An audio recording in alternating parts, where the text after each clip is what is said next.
product from WickWerks called the Sentinel. Around here we also call it gas. Guard against sloppy shifting. We'll get into that more later. It's super easy to install. I'm going to talk a little bit about and show you how to do that now. So some may ask, why in the world would I want to use one of those? The answer is to perfect the shifting. The way these derailleurs are made from all the different manufacturers, you want to push the chain hard against the inside of this chainring during the shift. When it is set for super fast shifting, sometimes it will overshift. So by using this device, you can make it have the super fast shifting without having to worry about ever overshifting.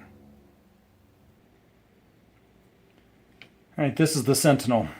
It's you've seen other chain watchers before that have the inside guide. The WickWerks also adds the outside guide to make sure that the chain doesn't come off the outside either. It will be mounted in here like this. The first step is to remove this small piece here next to the brazen adapter, and we will replace it with this piece here in which the Sentinel then mounts. So, pretty simple.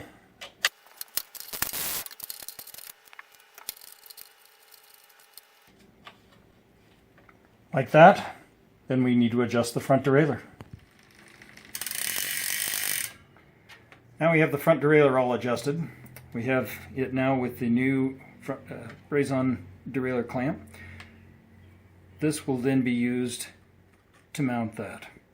It's pretty simple. There's two little screws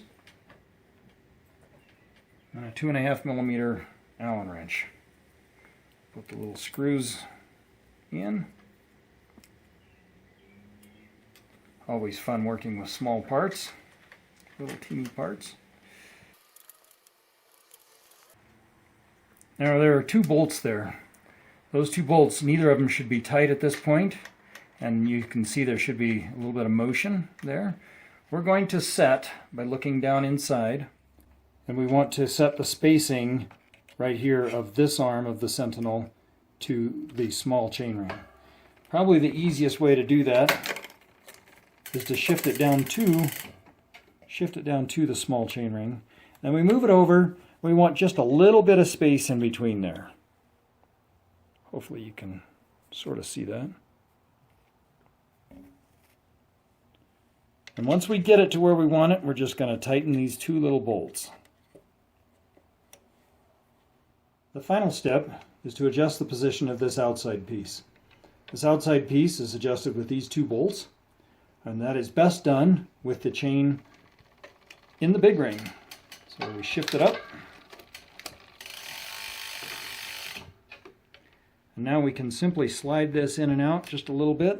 And we want to, again, set just a small amount of space clearance there. One thing we need to worry about as we adjust these, we're going to tighten the one just enough to hold it there. Make sure that it's not touching. We're also going to bring the crank arm around and make sure that we don't touch the crank arm, that there's clearance there. There is in this case. That's great. So we're just going to tighten it up and we're all done.